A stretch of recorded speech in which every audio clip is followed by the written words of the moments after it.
Comments मत किया करो। जो हमने करवा दिया, अभी 35 से ऊपर क्लासेस हैं, है ना, तो उनको आपको रिवाइज करना था, पढ़ना था, आपने इतने कमेंट्स किए, ध्यान रखो।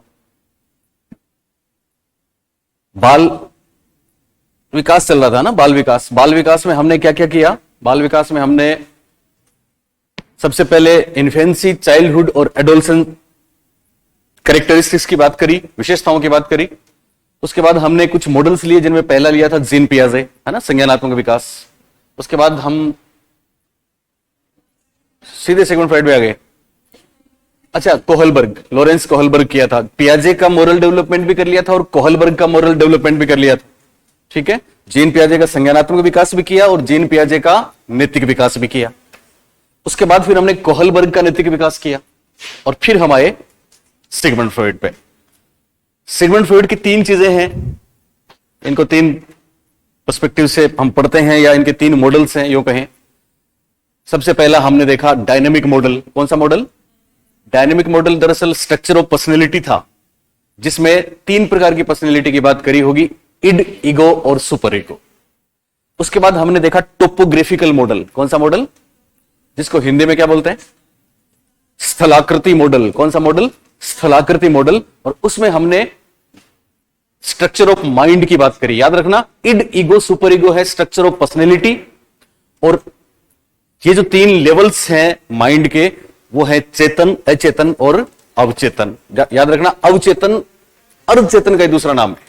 इंग्लिश में चेतन मन को बोलेंगे कॉन्शियस माइंड, अचेतन को बोलेंगे अनकॉन्शियस माइंड, और अवचेतन या अर्धचेतन को बोलेंगे सबकॉन्शियस माइंड या फिर प्रीकॉन्शियस। एक और नाम था प्रीकॉन्शियस माइंड, उसकी बात करी। ठीक है, उसके बाद कुछ नहीं हुआ। चलिए, तीसरी चीज जो इनकी है वो बहुत ही कंट्रोवर्शियल है।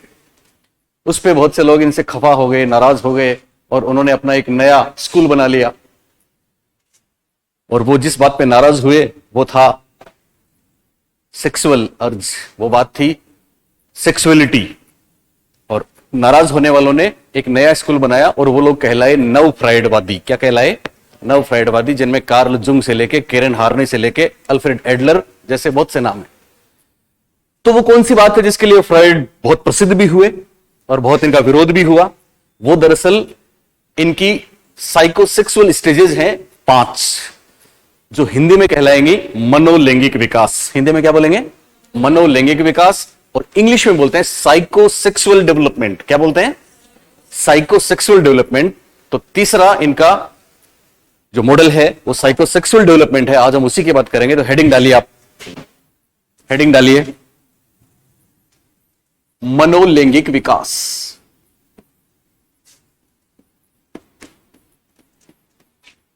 मनोलैंगिक विकास इंग्लिश में बोलते हैं, मन का मतलब साइको, पता है आपको?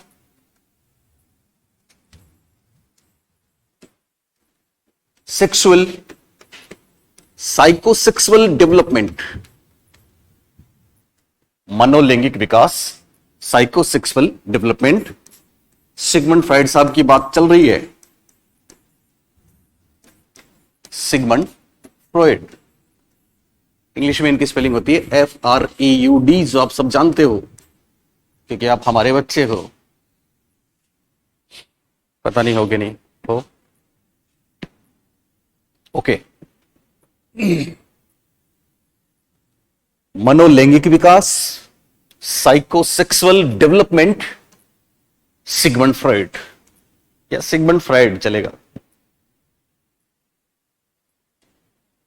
ओके, लिखा सबने? याद रखना, हमने आपको जब साइको एनालिसिस लिखवाया था, हेडिंग याद है? जोसेफ ब्रेयर की कहानी हमने सुनी थी, वो लड़की वाली, याद है? साइको एनालिसिस को हिंदी में क्या बोलते हैं? मनोविश्लेषण। क्या बोलते हैं? ये साइकोलॉजी की कौन सी ताकत है? पहली, फर्स्ट फोर्स ऑफ साइकोलॉजी था, मनोविज्ञान का प्रथम बल था ना। तब हमने आपको एक बात बताई थी कि ध्यान दो तुम, कि अगर ये पूछ लें साइको एनालिसिस किसने दिया, तो हमको बोलना है सिगमंड फ्राइड। किसने दिया? लेकिन अगर हमको ये पूछ ले एनालिटिकल साइकोलॉजी किसने दिया, तो कार्ल जुंग। तो किसका नाम लेंगे? Karl Jung. हिंदी में अगर मनोविश्लेषण पूछे तो किसका नाम लेंगे? सिगमंड फ्राइड का नाम लेंगे। लेकिन एनालिटिकल साइकोलॉजी को हिंदी में क्या बोलेंगे? यस, विश्लेषणात्मक मनोविज्ञान कह दें तो फिर कार्ल जुंग का नाम लेंगे। यह सवाल आ चुका है परीक्षा में बहुत बार। ऐसे ही अगर मनोलैंगिक विकास शब्द आए तो हमको बोलना है सिगमंड फ्रॉइड। लेकिन इसकी जगह मनोसामाजिक विकास आ जाए तो फिर इरिक इरिक्सन, वो हम पढ़ेंगे बाद में। तो याद रखना, मनोलैंगिक सिगमंड फ्रॉइड और मनोसामाजिक इरिक इरिक्सन। इंग्लिश में साइकोसेक्सुअल आ जाए तो सिगमंड फ्रॉइड, लेकिन साइको सोशियल आ जाए तो फिर इरिक इरिक्सन। इन्होंने 5 स्टेजेस बताई हैं और इन्हीं से प्रेरित होकर बाद में इरिक्सन बताएंगे 8 स्टेजेस। कितने बताएंगे? 8 स्टेजेस। तो पहली बात ये ध्यान रखोगे, याद रहेगा। बहुत बार परीक्षा में ऐसा सवाल आता है सिंपल, मनोसामाजिक विकास किसने दिया, तो जल्दबाजी में हम कर देते हैं फ्रॉइड, गलत हो जाता है। एक सवाल जिंदगी बिगाड़ सकता है। हमको ध्यान रखना है, मनोलैंगिक आए तो ही फ्रॉइड करेंगे, नहीं तो फिर मनोसामाजिक आए तो क्या कर देंगे? एरिक्सन। इंग्लिश में साइको सेक्सुअल आए तो सिगमंड फ्राइड करेंगे और साइको सोशियल आए तो एरिक्सन करेंगे। ओके, चलिए अब ये क्या है? तो देखो, फ्राइड साहब ने ये बोला कि हम सब ने इड पढ़ी है ना, इड। इड की क्या खास बात? इड को क्या चाहिए? सुख, आनंद, मजा। इंग्लिश में प्लेजर, प्लेजर चाहिए। तो इड क्या है? प्लेजर सीकिंग इवेंट्स को ढूंढता रहता है। और फ्राइड कहते हैं कि जब बच्चा जन्म लेता है तो इड साथ लेके आता है। पता है ना आपको, इड जन्मजात है ना? तो फिर क्या करता है बच्चा, उसका जो डेवलपमेंट शुरू होता है उसमें उसको प्लेजर सीकिंग चीजें ही उसको बहुत पसंद आती हैं और वही काम करता है। तो स्पेशली शुरू के 5-6 सालों में वो खुशी के लिए, आनंद के लिए, और स्पेशली उसको सबसे ज्यादा आनंद आता है सेक्सुअल एनर्जी को निकालने में। सेक्सुअल एनर्जी को निकालने के जन्म के बाद से ही अलग अलग हमारी बॉडी में कुछ क्षेत्र बनते हैं, एरियाज बनते हैं, जिनके लिए उन्होंने एक शब्द काम में लिया। हिंदी में बोलते हैं कामुक क्षेत्र। क्या बोलते हैं? और इंग्लिश में बोलते हैं इरोजेनिक जोन्स। क्या बोलते हैं? इरोजेनिक जोन्स। इरोजेनिक जोन्स पे प्रश्न आया, इजेड। इरोजेनिक जोन्स, और वो हमारी बॉडी में अलग अलग होता है। स्पेशली पहली 3 जो अवस्थाएं हम पढ़ेंगे उसमें सबसे पहले होता है मुख। क्या होता है? मुख में सेक्सुअल एनर्जी का सेंटर होता है या सेक्सुअल प्लेजर का सेंटर होता है। 2 नंबर पे आएगा एनस, गुदा, और 3 नंबर पे आएगा जो ऑर्गन्स होते हैं सेक्स वाले, वो जिसको लैंगिक अवस्था बोलेंगे। फिर उसके बाद 2 स्टेजेस हो रहे हैं। तो कुल मिला के इन्होंने 5 अवस्थाएं बताई हैं। कितनी अवस्थाएं बताई है? 5 अवस्थाएं, जिनमें हमारे शरीर में अलग अलग कामुक क्षेत्र बनते हैं। क्या बनते हैं? अलग अलग कामुक क्षेत्र बनते हैं, जिनको इंग्लिश में बोलते हैं ईजेड। याद रखना, क्या बोलते हैं? ईजेड। ई से बनता है इरोजोनिक और जेड से बनता है जोन। तो पहली बात लिखिए आप,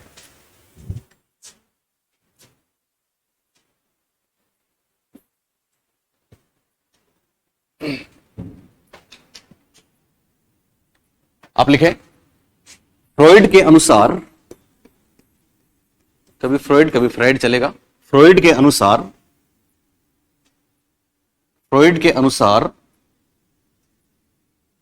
जन्म के बाद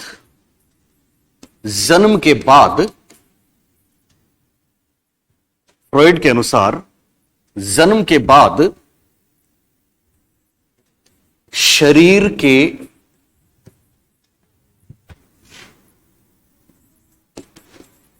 अलग अलग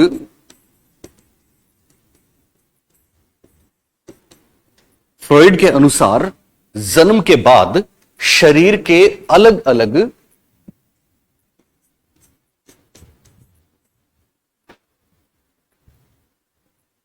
अंगों में एक शब्द है लैंगिक ऊर्जा,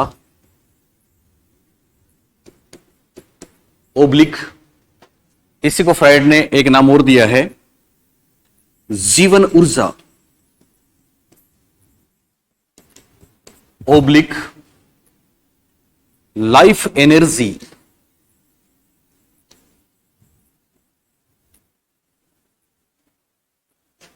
ओब्लिक, यहीं पे लिख दो एक शब्द लिबिडो। ये सारे नाम ध्यान रखने जो एग्जाम में आते हैं।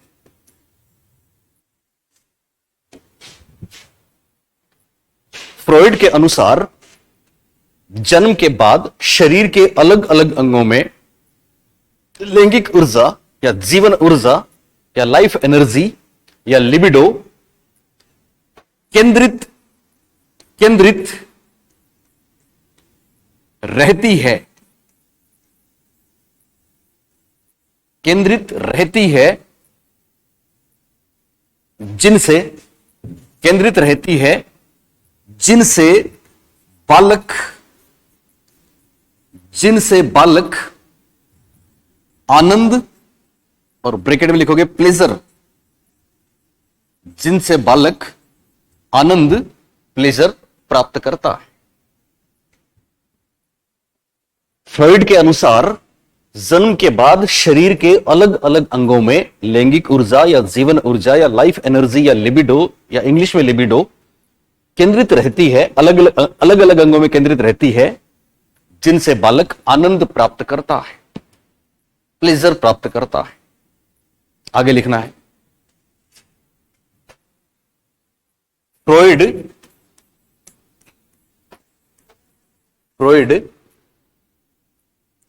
इनको शरीर के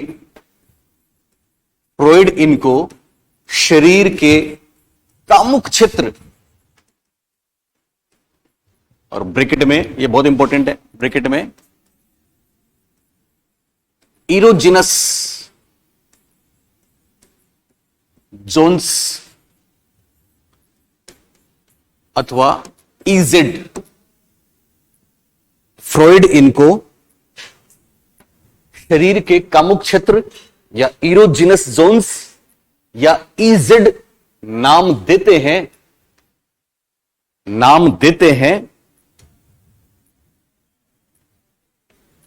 और इरोजिनस नाम देते हैं, इजेड नाम देते हैं, और मनोलैंगिक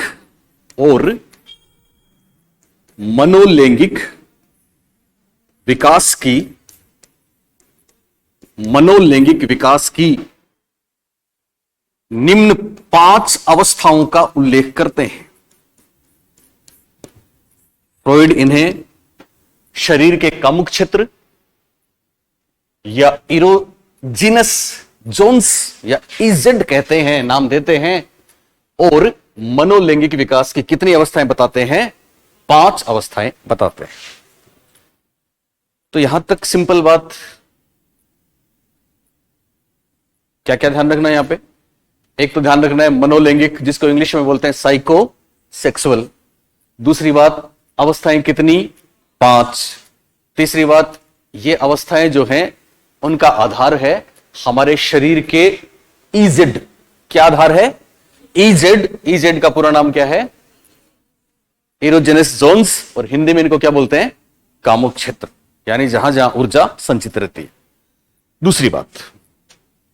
दूसरी बात ये कितनी अवस्थाएं हैं? 5। तो 1 नंबर लिखो सबसे पहले आप, और 1 नंबर में लिखिए मुखावस्था या मुख्य अवस्था। मुखावस्था अथवा मुख्य अवस्था इंग्लिश में जरूर लिखना है। बोले क्या बोलते हैं? शाबाश। ओरल स्टेज, ओरल एनल फेलिक, ध्यान रखना। ओरल स्टेज, समय 0 से 1 वर्ष परीक्षा में है तो भी ओके है, और 0 से 1.5 वर्ष आए तो भी ओके है। 0 से 1 वर्ष या 0 से 1.5 वर्ष। जन्म से 18 माह भी ओके है और 1 वर्ष भी ओके। सिंपल। अब आप देखिए, पहली अवस्था का नाम ही मुखावस्था है या मुख्य अवस्था है, तो यहां पे इजे क्या होगा? इजेड क्या होगा? बोलिए। मुख होगा। तो पहली बात आप ये लिखें, शॉर्ट में ऐसा लिखें, इजेड मुख है। ये सवाल पूछा गया है, कौन सी अवस्था का इजेड कौन सा? इजेड मुख है, यानी यहां मुख, लिप्स, होठ, जीभ, ये कामुक क्षेत्र होता है। ये क्या होता है? कामुक क्षेत्र होता है, क्योंकि बच्चा दुनिया में आते ही सेक्सुअल एनर्जी यहीं पे स्टोर करता है और उसको प्लेजर फील होता है। क्या फील होता है? प्लेजर फील होता है। फ्रॉइड कहते हैं कि साहब इसके वैसे दो भाग हैं, वैसे दो प्रकार हैं। इसके दो भाग हैं जिनमें पहले 6 महीने वाला तो है सकिंग और बाद के 18 महीने तक है बाइटिंग। तो ये सिंपल बात है, सकिंग बाइटिंग। यानी हमने आपको बताया था बच्चा कुछ रिफ्लेक्स लेके पैदा होता है, पियाजे ने बोला था, जिनमें पहला रिफ्लेक्स क्या बताया था? सकिंग। यानी ये चीज वो अपने साथ लेके आता है, यहां आने के बाद नहीं सीखता। अगर वो ऐसा नहीं साथ लेके आता तो फिर दूध कैसे पीता? तो पहली अवस्था है मुखावस्था, जिसके दो भाग हैं। क्या है दो भाग? लिख ही लो चलो आप। इसके दो भाग हैं, ऐसा लिखने की जरूरत नहीं है, आप इसमें से लिखें ए बी। ए है ओरल सकिंग, सकिंग हिंदी में लिखने की जरूरत नहीं है, चूसना लिखने की जरूरत नहीं है। यह है 0 से 6 माह। और दूसरा है ओरल बाइटिंग।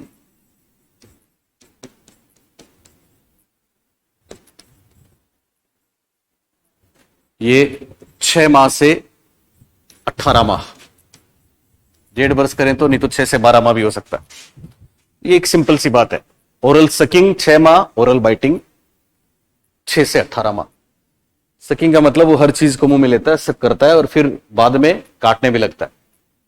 अब फ्रॉइड क्या बोलते हैं, नीचे लिखो। इसमें दो प्रकार के बालक होते हैं। इसमें ये लिख लिया आपने, सकिंग बाइटिंग, सबने सकिंग बाइटिंग लिखना है, हिंदी में कुछ नहीं लिखना। हिंदी में लिखो तो मुख चूसण अवस्था और मुख काटना अवस्था, पर उसकी जरूरत नहीं है मेरे ख्याल से। सिंपल बाइट समझते हैं ना सब लोग? ओके। अब आप लिखें फ्राइड इसमें दो प्रकार के बालक बताते हैं, और ये जो दो प्रकार हैं ये महत्वपूर्ण। एक मुखवर्ती आक्रामक, मुखवर्ती आक्रामक जिनको बोलते हैं ओरल अग्रेसिव।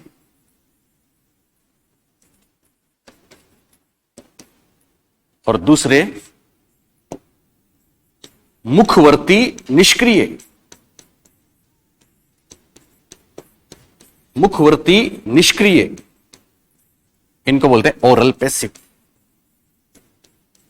अग्रेसिव पैसिव दो शब्द याद रखना, हिंदी में आक्रामक और निष्क्रिय। तो फ्रॉइड कहते हैं कि दो प्रकार के बालक होते हैं, एक तो होते हैं ओरली अग्रेसिव, एक होते हैं पैसिव। एक होते हैं मुखवर्ती आक्रामक, एक होते हैं मुखवर्ती निष्क्रिय। सिंपल। परीक्षा में महत्वपूर्ण चीज क्या रहेगी? वो रहेगी फ्रॉइड की प्रेडिक्शन। प्रेडिक्शन का मतलब भविष्यवाणी करते हैं कि कोई बच्चा ऐसा है तो बड़ा होने के बाद कैसा बनेगा, और अगर ऐसा है तो कैसा बनेगा। साथ में एक शर्त है कि उसको कितना प्यार मिलता है, कितना तिरस्कार मिलता है, ये इंपॉर्टेंट है। तो मुखवर्ती आक्रामक कौन से होते हैं? आप सिंपली समझ सकते हैं कौन से होते हैं मुखवर्ती आक्रामक? जो ज्यादा काटते पीटते हैं, इवन मां का निप्पल भी काट लेते हैं, कुछ भी उनको दो मुंह से तोड़ फोड़ कर देते हैं, वो होते हैं मुखवर्ती आक्रामक। और मुखवर्ती निष्क्रिय या ओरल पैसिव वो होते हैं जो बेचारे काटते पीटते कम है। चाहे लड़का हो चाहे लड़की हो, मेल हो चाहे फीमेल हो, दोनों को दो वर्गों में बांटा है, एक अग्रेसिव और दूसरे पैसिव। सुन रहे हो कि नहीं? ओके। तो फिर क्या करें साहब इनका? ये इंपॉर्टेंट है।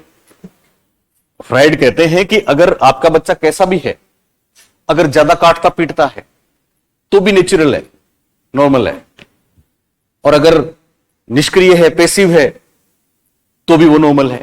ये एक वक्त है जो गुजर जाएगा। पेरेंट्स को बहुत ध्यान रखना है, इस समय बच्चे के साथ आप मिसबिहेव ना करें। क्या ना करें?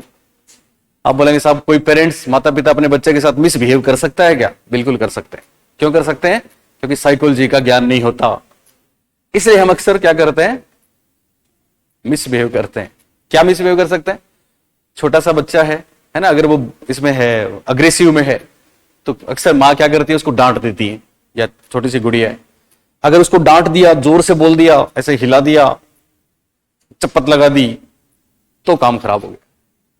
पता है क्या होता है, इस समय उसकी नेचुरल जो चीज थी, इंस्टिंक्ट थी, वो बाहर निकल जाती, लेकिन आपने उसको रोक दिया। अब रोक दिया तो पता है क्या होगा, अब तो वो रुक जाएगा, लेकिन जब बड़ा होगा या बड़ी होगी तब ये चीजें बाहर निकलेंगी और फिर इनके परिणाम बड़े खतरनाक होंगे।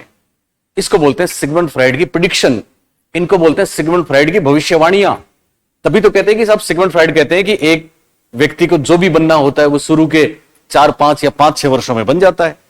चाइल्डहुड के एक्सपीरियंस ही हमारी पर्सनैलिटी को डिसाइड करते हैं। ये इनकी बहुत महत्वपूर्ण बात है। तो क्या है वो, ये कहते हैं कि अगर बच्चा आक्रामक है तो हमको क्या करना है, उसके साथ सहज रूप से पेश आना है, उसको डांटना नहीं है, मिसबिहेव नहीं करना है, नहीं तो फिर खतरा है। और खतरा क्या है, ऐसे बच्चे बड़े होने के बाद दूसरों को सताने वाले बन जाते हैं, परपीड़क बोला, दूसरों का शोषण करने वाले बन जाते हैं, डोमिनेंट बन जाते हैं। डोमिनेंट समझते हो, दूसरों पे जो हुक्म जमाते हैं, डोमिनेंट, दूसरों की परवाह नहीं करते, संवेदनहीनता आ जाती है। ऐसी बहुत सी बातें हैं। परीक्षा के लिहाज से तीन चीजें इसमें लिख लो आप, जो आपने लिखा है इसी के सामने लिख लो, अलग से कोई सेंटेंस बनाने की जरूरत नहीं है।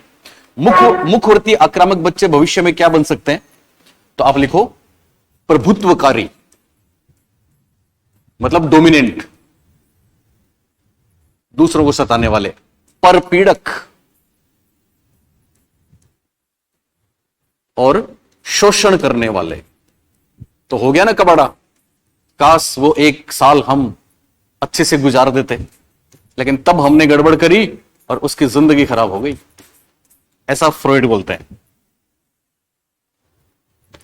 ये कौन है तीनों, ये अग्रेसिव बच्चे हैं। ये वो बच्चे हैं जो काटते पीटते ज्यादा हैं, भविष्य में खतरा है कि ये प्रभुत्वकारी बनेंगे, परपीड़क बनेंगे और शोषण करने वाले बनेंगे। सिंपल। इसके विपरीत जो काटते पीटते नहीं हैं, उनकी चिंता नहीं करनी है, वो आशावादी बनते हैं, ऑप्टिमिस्टिक। ये ऑप्टिमिस्टिक होते हैं, आशावादी, और ये दूसरों पर विश्वास करने वाले होते हैं, दूसरों पर विश्वास करने वाले, दूसरों पर विश्वास करने वाले।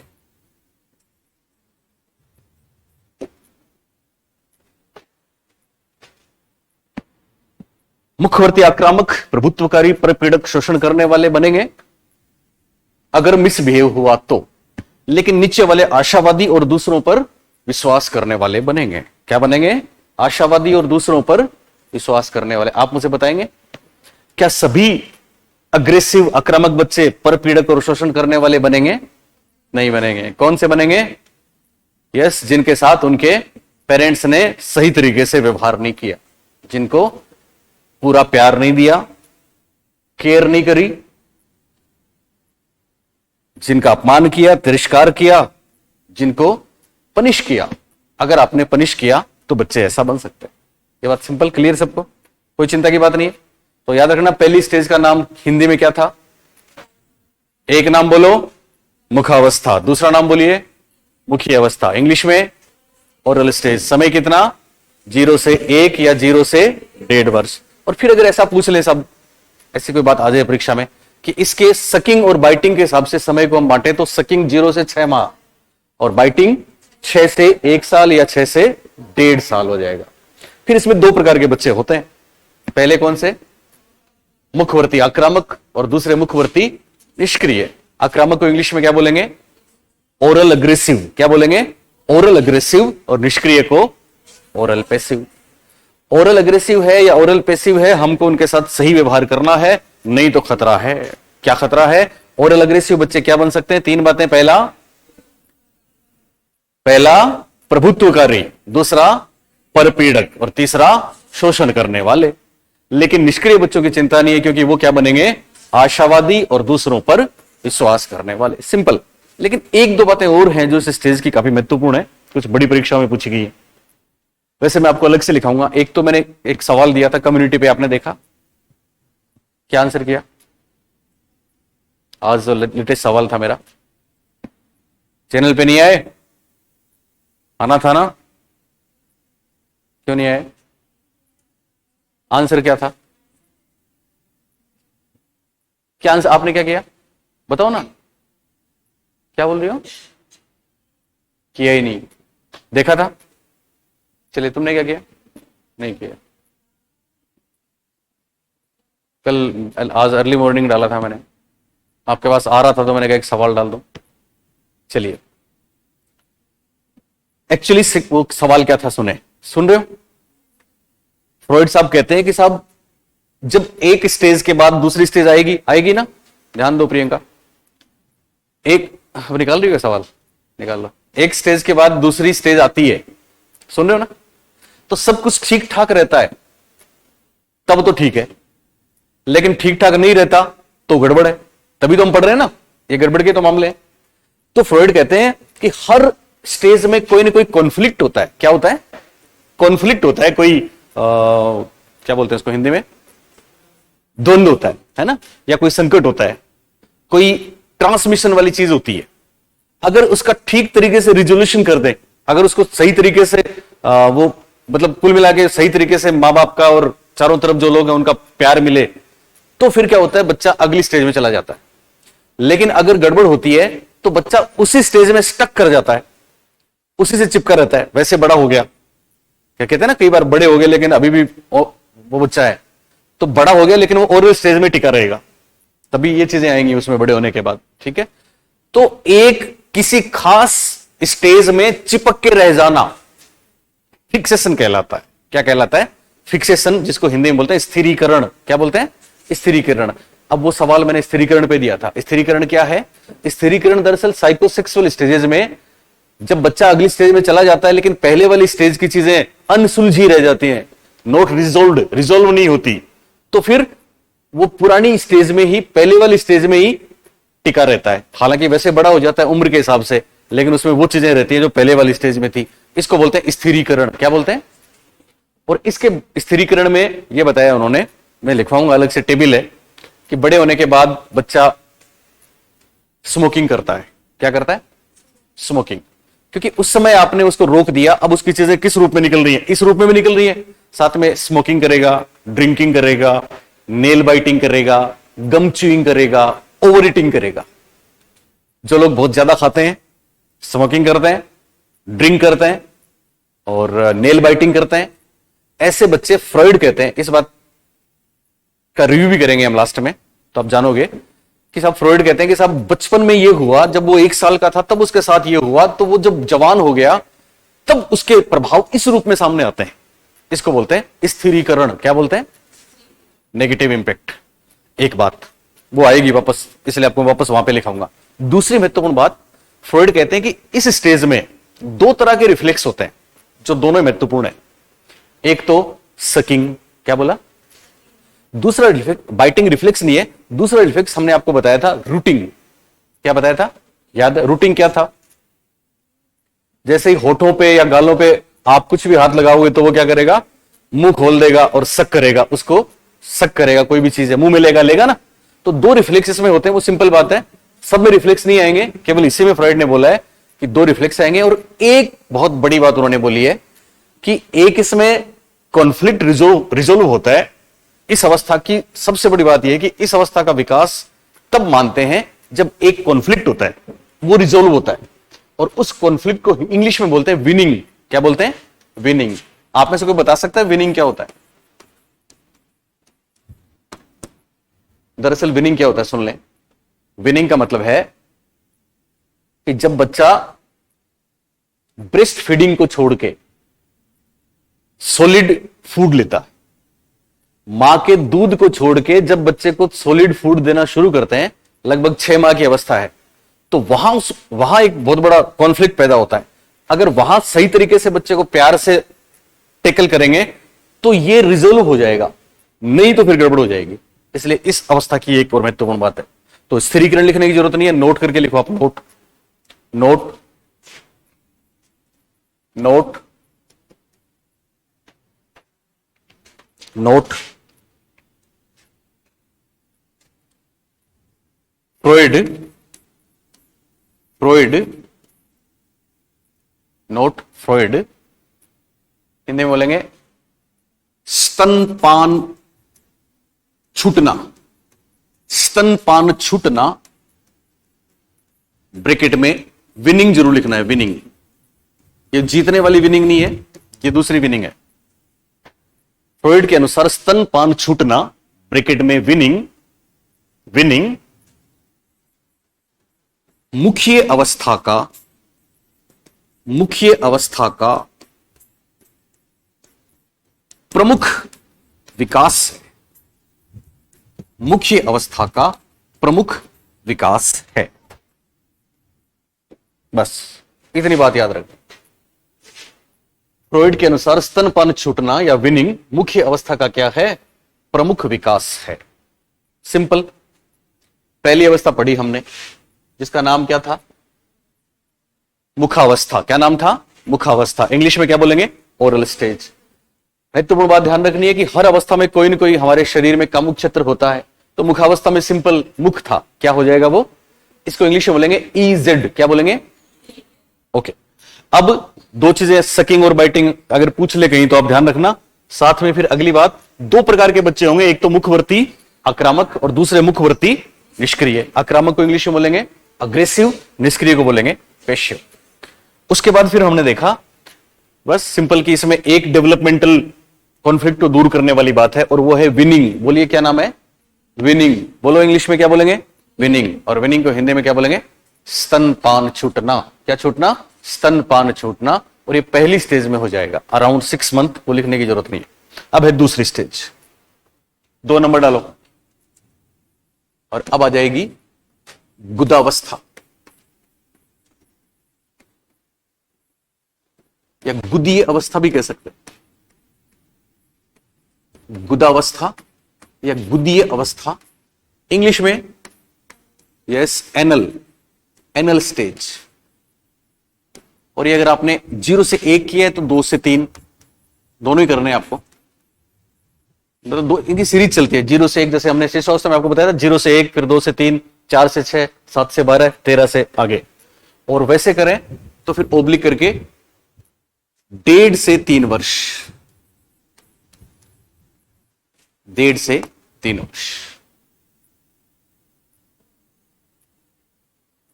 1.5 से 3 वर्ष। और इसका EZ क्या हो जाएगा? बोलिए। NS। EZ हो जाएगा गुदा। पूरा नाम लिखो, मतलब दोनों नाम लिखो। गुदावस्था, गुदीय अवस्था, एनल स्टेज, इरोजेनस जोन गुदा, समय 2 से 3 वर्ष या फिर 1.5 से 3 वर्ष। ओके, लिखा सबने? बोलो पहला नाम क्या लिखा? दूसरा नाम इंग्लिश में समय या फिर ओके। इसका EZ क्या है? गुदा। एक्चुअली आप सब जानते हो कि हमारी बॉडी में 2 प्रकार के ऑर्गन्स होते हैं। कौन से 2 प्रकार के बताओ धर्माराम? एक तो होते हैं सेक्स वाले। कौन से? सुन रहे हो ना? और एक होते हैं उत्सर्जन वाले। एक क्या होते हैं? उत्सर्जन वाले। ठीक है, सेक्स वाले आएंगे इसके बाद। ये 2 नंबर है उत्सर्जन वाली। यानी अब क्या होगा? अब बच्चे को सेक्सुअल एनर्जी और सेक्सुअल प्लेजर फील होगा शरीर के वेस्ट को बाहर निकालने में और रोकने में। उन्होंने एक टर्म बोला है बोल्स एंड ब्लेडर्स को कंट्रोल करना। बोल्स और ब्लेडर्स को कंट्रोल करने में यहां टॉयलेट ट्रेनिंग एक शब्द आता है जो काफी महत्वपूर्ण है। तो जैसे फॉर एग्जांपल मैं इसको ऐसे समझाता हूं, आप समझें कि कुछ बच्चे ऐसे होते हैं जो बार बार बाथरूम जाते हैं, बार बार सुसु करते हैं, उनको उसमें मजा आता है। कुछ बच्चे ऐसे होते हैं जो जाते ही नहीं है, ब्लेडर फुल लेके नहीं जा रहे। तो आपको क्या करना है एज ए पेरेंट्स? जो नहीं जाते हैं उनको जबरदस्ती भेजना नहीं है, और जो बार बार जाते हैं उनके साथ मिसबिहेव करना नहीं है, उनको रोकना नहीं है। क्योंकि अगर आपने ऐसा किया तो खतरा है। अगर बार बार जाते हैं आपने रोक दिया तो अब तो वो रुक जाएंगे, लेकिन बड़े होने के बाद जाएंगे, और किस रूप में जाएंगे भविष्यवाणी होगी उनकी। बात समझ आ रही? तो इस आधार पे फ्रॉइड ने 2 प्रकार के बच्चे बताए, 2 प्रकार के बालक। कौन कौन से? लिखो आप। 2 प्रकार के बालक बताए हैं। पहला, वही सेम शब्द है, पहला है गुदा आक्रामक। पहले प्रकार के बच्चे हैं गुदा आक्रामक, जिनको बोलते हैं anal, not passive. Not aggressive. Expulsive एक शब्द सुना होगा, एक्सपल्सिव। और दूसरे होते हैं गुदा धारणात्मक। आपको पता है राजस्थान में 2013 में थर्ड ग्रेड की भर्ती में 6-7 जिलों में प्रश्न आया था ये, गुदा धारणात्मक बच्चे। इनको बोलते हैं एनल रिटेंटिव। ये रिटेन करते हैं, रोक के रखते हैं, मजा आता है इनको, एनल रिटेंटिव। तो दो प्रकार के बालक हैं, एनल एक्सपल्सिव, कई बार एक्सप्लोजिव शब्द बोलते हैं हम, एनल एक्सपल्सिव और एनल रिटेंटिव। आपको दिख रहा है? ओके।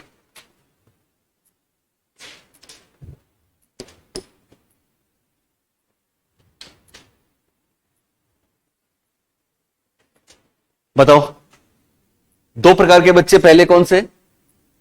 गुदा आक्रामक, इंग्लिश में एनल एक्सपल्सिव, दूसरे गुदा धारणात्मक, इंग्लिश में ओके।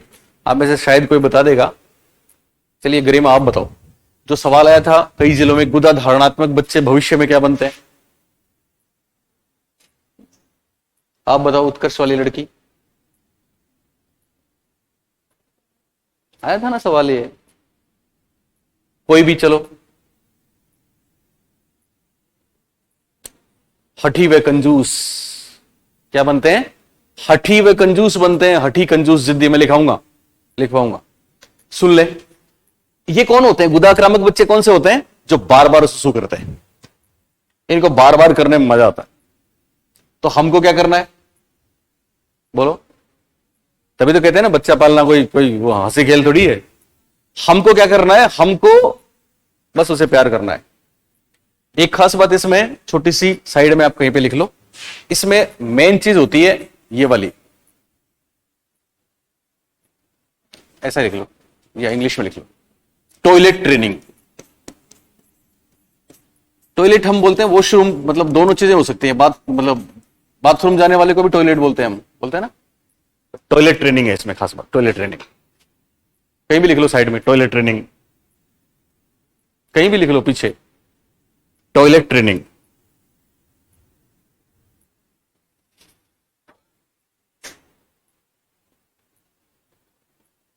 टॉयलेट ट्रेनिंग लिखा सबने? ध्यान देने वाली बात क्या है? पेरेंट्स को बच्चों के साथ तरीके से पेश आना है ताकि वो टॉयलेट ट्रेंड हो जाए। आप सुन रहे हो मेरी बात? यानी अगर वो कहीं भी उसने सुसु कर दिया तो आपको उसको झिड़कना नहीं है। बेड बीटिंग बिस्तर पे करते हैं ना बच्चे, तो ऐसा नहीं करना है कि काम गड़बड़ हो जाए। हमको उनको तरीके से हर बात पे उनको अप्रिशिएट करना है और बेहतर तरीके से उनको ट्रेंड करना है। ये टॉयलेट ट्रेनिंग है। ऐसे बच्चे गुदाक्रामक जो बार बार जाते हैं, आप बोलेंगे साहब उनके साथ उनकी माँ या उनके पेरेंट्स क्या मिसबिहेव करेंगे? बिल्कुल करेंगे। क्या करेंगे? देखा होगा आपने, कई ऐसी मदर होती हैं जो अपने बच्चे को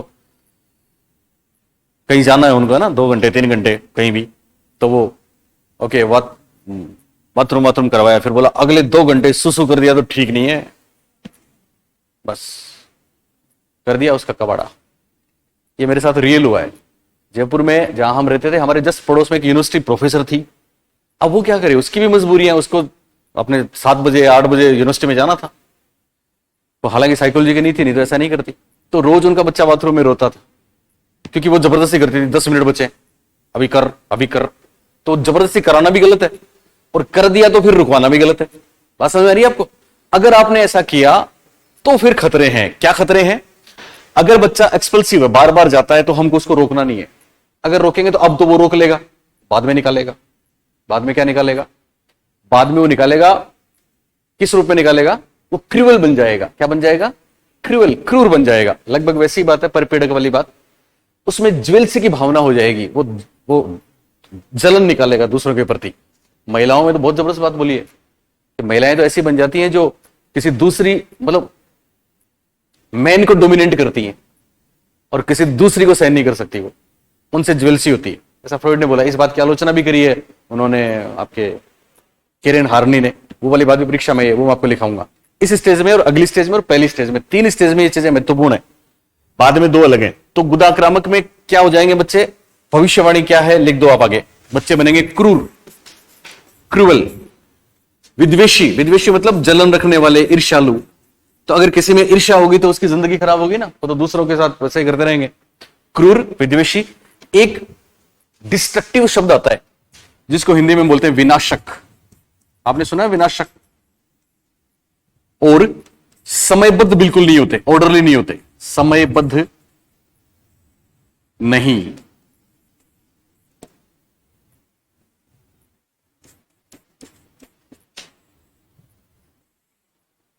ये कौन है? ये वो बच्चे हैं जो गुदा आक्रामक तो थे, साथ में उनके साथ मिसबिहेव भी किया था। उन्हें जितना केयर और प्यार मिलना चाहिए था उतना नहीं मिला, तो अब तो उन्होंने अपनी जो बाहर निकालने वाली है ना, एक्सपल्स वाली चीज, उसको रोक लिया। लेकिन जब बड़े हुए तो उनमें क्रूरता आ गई। क्या आ गई? क्रूरता। आपने देखे ऐसे बच्चे? हम सब में मिल जाएंगे।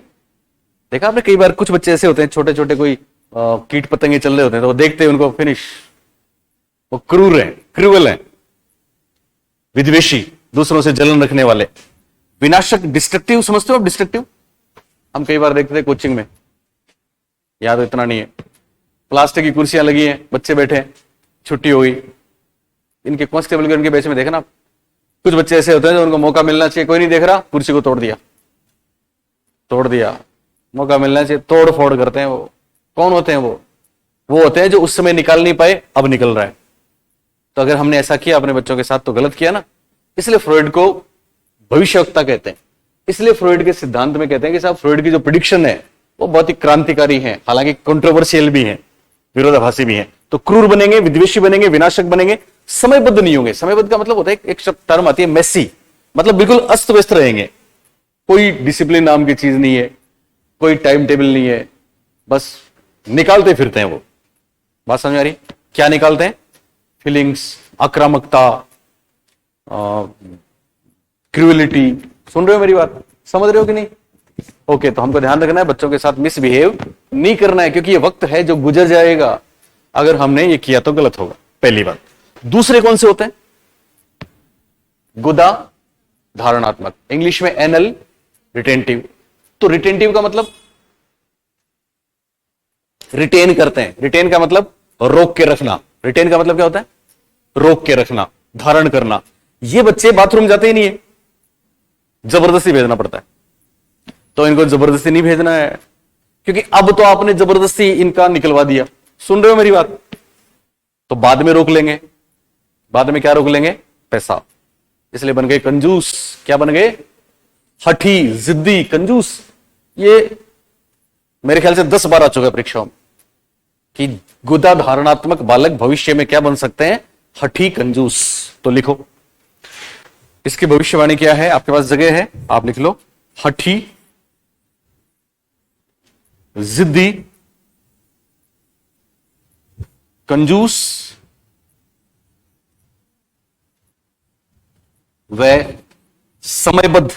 ये ऑर्डरली होते हैं। इनकी एक अच्छी बात है, ये समय को भी जाया नहीं करते, पैसा भी नहीं छोड़ते, समय भी नहीं छोड़ते, जिद भी नहीं छोड़ते, अपने पास जो भी है उसको जाने नहीं देते, क्योंकि ये धारणात्मक है।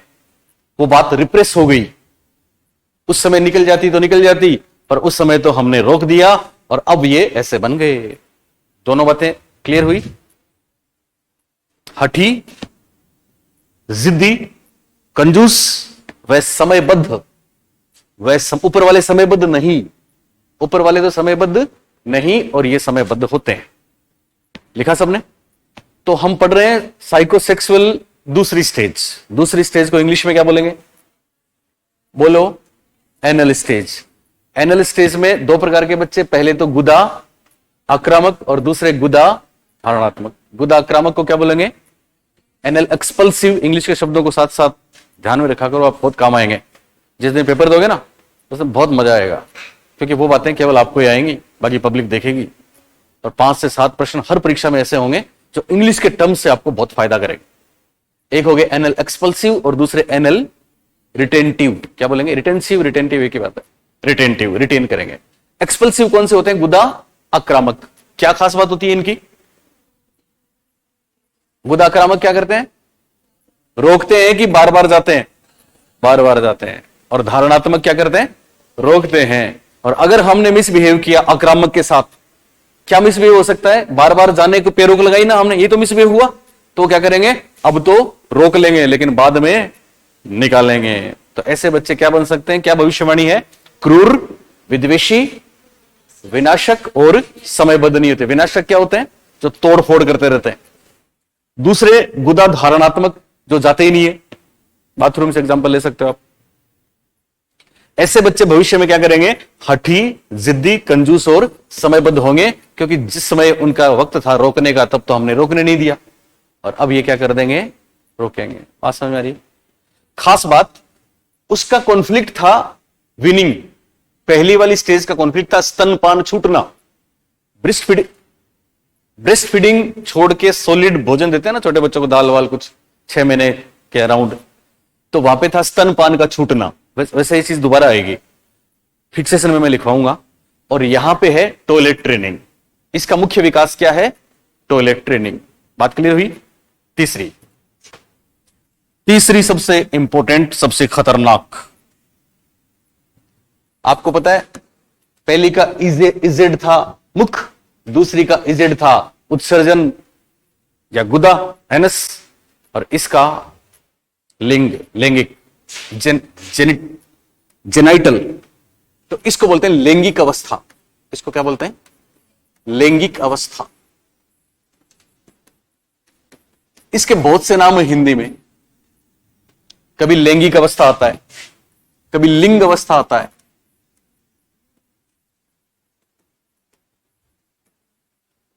कभी यौनांग अवस्था नाम है, हिंदी में बहुत से नाम। लैंगिक अवस्था या लिंग अवस्था या यौनांग अवस्था, कभी इसको बोलते हैं शिशन अवस्था, कभी कभी इसको बोलते हैं योनि अवस्था। बस ध्यान रखने वाली बात इंग्लिश में फेलिक स्टेज, फेलिक।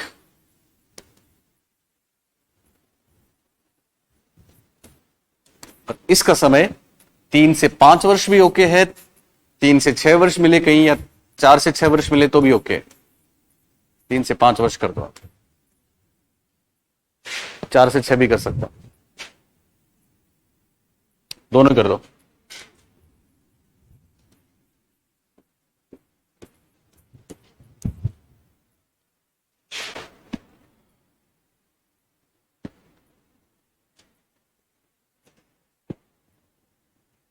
लिख लिया सबने? हिंदी वाले नाम और भी आ सकते हैं, परीक्षा में ऐसा ही होता है, लेकिन इंग्लिश वाली टर्म आपको ध्यान रखनी है, क्योंकि वही बेड़ा पार करने वाली है। और इंग्लिश में है फेलिक स्टेज। मैं मेरे सवाल इसलिए देता हूं, मैं इंग्लिश के वर्ड्स उसमें लिखता हूं कि किसी का तो फायदा हो जाए, पर आप पाते ही नहीं हो चैनल पे, आया करो। चलिए बताओ, तीसरी स्टेज का पहला नाम, दूसरा नाम, तीसरा नाम, चौथा नाम, पांचवा नाम, ओके। इंग्लिश में फेलिक स्टेज, समय कितना, 3 से 5 या फिर 4 से 6, बोथ आर करेक्ट। अब देखो, इसको अलग तरीके से डिफाइन किया उन्होंने। अब जो इरोजेनस जोन हो गया, एरिया हो गया, वो क्या हो गया, जेनाइटल। जेनाइटल बोलते हैं, किसको बोलते हैं, क्या हो गया, हिंदी में क्या लिखेंगे, योनांग। योनांग लिख दो। सेक्सुअल ऑर्गन्स, हमारी बॉडी में जो सेक्स वाले ऑर्गन है, पहले तो थे इलिमिनेटिंग उत्सर्जन वाले, और अब है सेक्सुअल ऑर्गन्स, जो लड़के मेल और फीमेल में अलग अलग होते हैं। तो सेक्सुअल ऑर्गन्स, ये है इरोजिनस जोन, योनांग, सेक्सुअल ऑर्गन्स। और इसको फ्रॉइड ने अलग तरीके से डिफाइन किया है। अब तक हम पढ़ रहे थे अग्रेसिव, पैसिव, एक्सपल्सिव, रिटेंटिव, और अब हम ऐसे नहीं पढ़ेंगे। इसमें उन्होंने बॉयज गर्ल्स बोला है। क्या बोला, लिखा सबने, लिख लिया, लिखा कि नहीं, ओके। तो क्या इसको कैसे बोला फ्राइड ने, आप नीचे लिखिए कि इसमें क्या होता है। अब चूंकि वो समय आ गया तीसरा, हालांकि उम्र बहुत छोटी है ना, इनोसेंट है, 3 वर्ष, 4 वर्ष, 5 वर्ष, कि अब पहली बार बच्चों को यह पता होता है कि ये लड़की है, मैं लड़का हूं, या ये लड़का है, मैं लड़की हूं।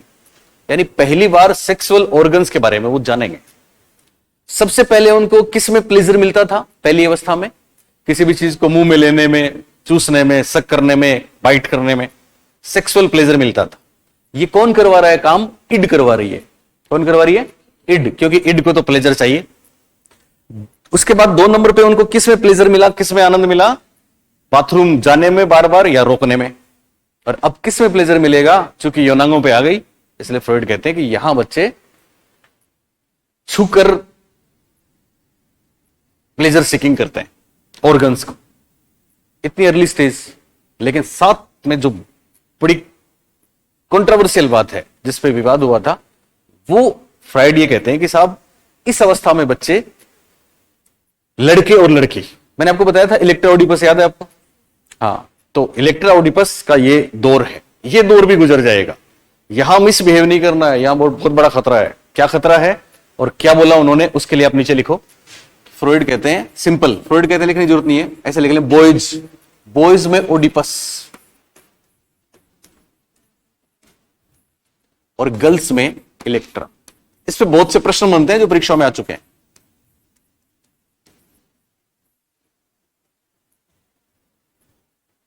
इस अवस्था में 2 मनोग्रंथियां बनती हैं।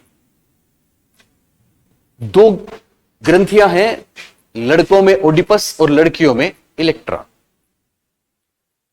चूंकि मैं आपको डिटेल में बता चुका हूं, याद है आपको? इनका प्रभाव क्या है? ओडिपस का प्रभाव क्या है, बोलिए? लड़का मां के साथ रहना चाहता है और इलेक्ट्रा का मतलब लड़की पिता के साथ रहना चाहती है। सिंपल बात। लेकिन इससे बहुत सी बातें निकलेंगी, बहुत से प्रश्न आए, सुनना ध्यान से। वैसे आपको पता है ओडिपस क्या था? ओडिपस राजकुमार था, ग्रीक राजकुमार था, जिसको पड़ोस की राजकुमारी से प्रेम था। लेकिन ओडिपस के पापा निरंकुश राजा थे, राजकुमारी बहुत खूबसूरत थी, तो उन्होंने उससे शादी कर ली और उसी महल में ले आए जिसमें ओडिपस था। तो वो लड़की रिश्ते में उसकी स्टेप मदर हो गई। तो वहां से कहानी निकली है। वैसे इलेक्ट्रा राजकुमारी की कहानी है। ये फ्राइड की ग्रीक लिटरेचर से ली गई कुछ बातें हैं जिनको उन्होंने यहां पे लागू किया। खास बात क्या है, सुने। खास बात यह है कि लड़का मां के साथ रहना चाहता है, लेकिन पिता को अपना प्रतिद्वंद्वी मानता है।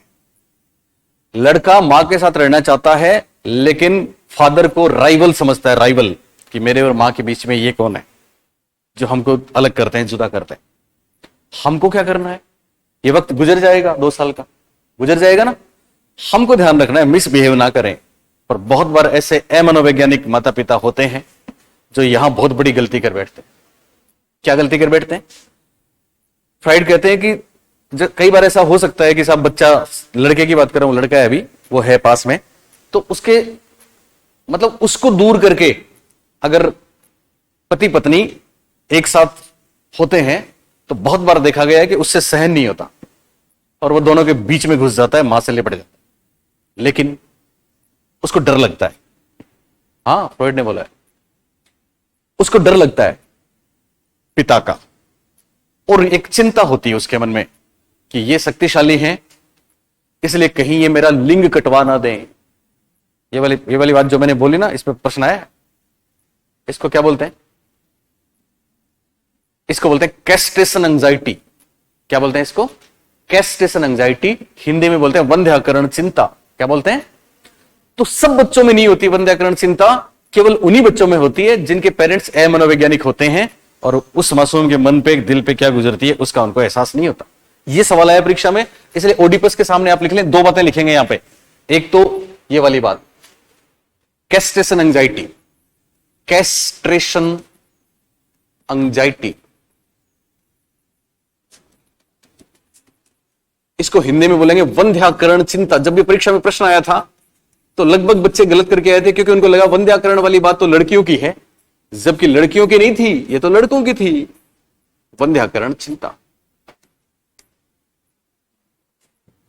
कहीं भी लिख लो आप, शॉर्ट नोट्स हैं साइड में, जैसा भी आपको अच्छा लगे।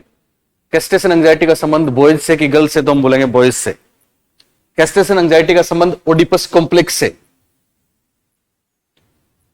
और क्या होती है कैस्ट्रेशन एंजाइटी, मैंने आपको बता दिया। क्योंकि आपको साइकोलॉजी में मास्टरी जो करनी है हमारे साथ रह के। ओके, लिखा सबने? स्ट्रेस एंड एंजाइटी लिखा सबने? बोलो ओके। अब देखो क्या होता है, सुन रहे हो आप? ये 2-3 साल का वक्त है जो गुजर जाएगा, और at the end of हेलिक stage, सुनना बड़ी महत्वपूर्ण बात, लैंगिक अवस्था के अंत में लगभग अराउंड 5-6 साल के आसपास क्या होता है कि वो लड़का अपनी ये जो फीलिंग है उसकी मां के प्रति उसका प्यार है, उसकी फीलिंग है, इन फीलिंग्स को पिता के डर के कारण से रिप्रेस कर देता है। क्या कर देता है? रिप्रेशन क्या होता है? दमन। क्या हो जाती है उसकी ये फीलिंग्स? दमन का मतलब अचेतन में चली जाती हैं। कहां चली जाती हैं? अचेतन में। क्या अचेतन की बातों के बारे में हम जानते हैं? बोलो नहीं जानते। तो उसकी ये बातें अचेतन में चली जाती हैं और रिप्रेशन हो गया। यहां से वो अपने पिता के पद चिन्हों पर चलना शुरू करता है और फिर जीवन भर अपने पिता को आदर्श मानता है। इसको बोलते हैं आइडेंटिफिकेशन। क्या बोलते हैं इसको? जिसको हिंदी में बोलते हैं तादात्म्यकरण। क्या बोलते हैं? तो परीक्षा में तादात्म्यकरण भी आ चुका है, रिप्रेशन भी आ चुका है और रिग्रेशन भी आ चुका है। ये सारी चीजें, सब्लिमेशन भी है। सब्लिमेशन मैंने आपको बताया था, बाल्यावस्था याद है आपको? क्या था सब्लिमेशन? कि जब बाल्यावस्था आती है तो काम भावना कम हो जाती है, पर वो एनर्जी कहीं और चली जाती है। और वो कहां चली जाती है? वो क्रिएटिव चीजों में चली जाती है, सृजनात्मकता, रचनात्मकता में चली जाती है। बोला ना ऐसा? ये था सब्लिमेशन। ये क्या था? जिसको हिंदी में बोलते हैं उदात्तीकरण। क्या बोलते हैं? उदात्तीकरण। तो उदात्तीकरण किसने दिया? फ्रॉइड ने। किसने दिया? फ्रॉइड ने। उदात्तीकरण क्या है? सेक्सुअल इच्छाएं रास्ता बदल के रचनात्मक दुनिया में चली जाती हैं। सुन रहे हो मेरी बात? साथ में यहां पे होता है रिप्रेशन। क्या होता है? रिप्रेशन मतलब दमन। दमन होता है मां के प्रति जो भावनाएं हैं, पिता के प्रति जो भावनाएं हैं लड़ाई वाली, वो सारी की सारी अचेतन में चली जाती हैं। और फिर होता है आइडेंटिफिकेशन। क्या होता है? और आइडेंटिफिकेशन का मतलब जानते हो? किसी को हम अपना आदर्श माने, वो आइडेंटिफिकेशन है ना? तो ये चीजें यहां होती है और यहां वो महत्वपूर्ण बात आती है जो मैंने आपको बताई थी। बोलिए कौन सी? फेलिक स्टेज में क्या बनता है? सुपर ईगो डेवलप होता। क्या होता है? सुपर ईगो डेवलप होता है। तो सुपर ईगो की शुरुआत भी यहीं से होती है। ऐसा सवाल मैंने शायद कि आपको लिखाया होगा, है ना? सुपर ईगो फेलिक स्टेज, ऐसा सवाल मैंने उसमें भी दिया था। सुपर ईगो डेवलप होता है। तो ये बात आपको समझ में आई? ऐसा ही लड़कियों के साथ भी होता है। अच्छा, सब बच्चों में स्ट्रेस एंजाइटी नहीं होती, सब बच्चों में बंध्याकरण चिंता नहीं होती, केवल उन्हीं बच्चों में होती है जिनके साथ सही तरीके से व्यवहार ना किया जाए। अब लड़कियों की बात, तो पता है लड़कियों के साथ कैसा होता है? वो लड़कियां, सुन रहे हो ना, जिनके साथ मिसबिहेव। अब मिसबिहेव किस रूप में हुआ? एक तो फ्राइड कहते हैं कि लड़की पिता को चाहती है लेकिन मां को अपना राइवल समझती है, लेकिन ये 2-3 साल का वक्त गुजर जाएगा, उसके बाद वो मां के साथ आइडेंटिफिकेशन करती है और जीवन भर अपनी मां को आदर्श मानती है। एक लड़की अपने पूरे जीवन में किसको आदर्श मानती है? मां को। और लड़का किसको मानता है? पिता को। लेकिन एक दौर ऐसा आया था जब लड़की ने मां से नफरत करी थी और लड़के ने पिता से। हमें ये बातें याद नहीं रहती। क्यों नहीं रहती? ऐसा सवाल आया परीक्षा में। हमें शिशुअवस्था की कोई बात याद नहीं है, बाल्यावस्था की तमाम बातें याद हैं। क्यों? वो तो रिप्रेस हो गई। वो क्या हो गई? रिप्रेस हो गई। वो तो दमित हो गई, वो तो अचेतन में चली गई और अचेतन की बातें हमें कभी भी याद नहीं रहती। तो खास बात क्या है?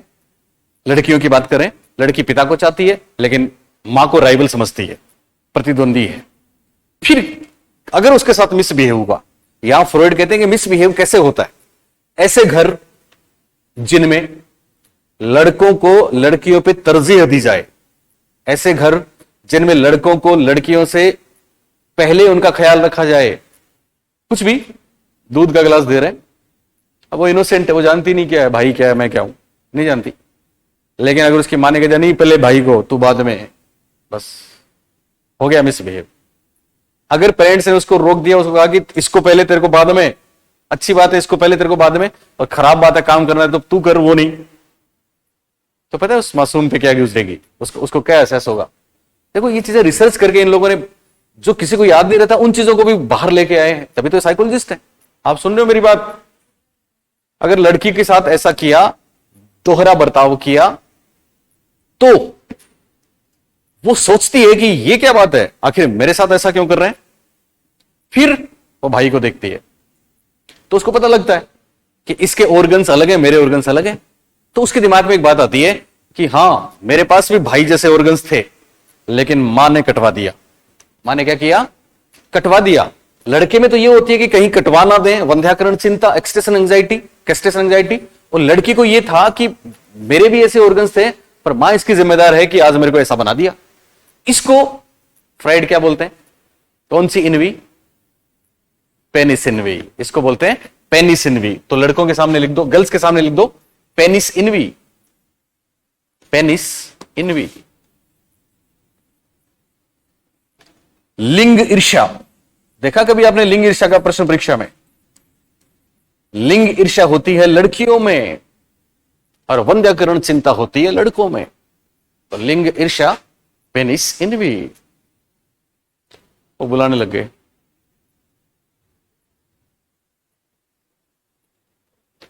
बस अब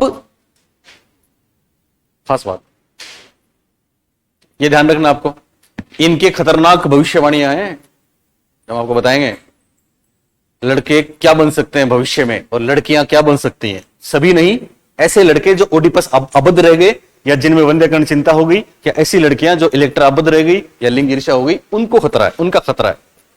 क्या खतरा है उससे पहले सुने।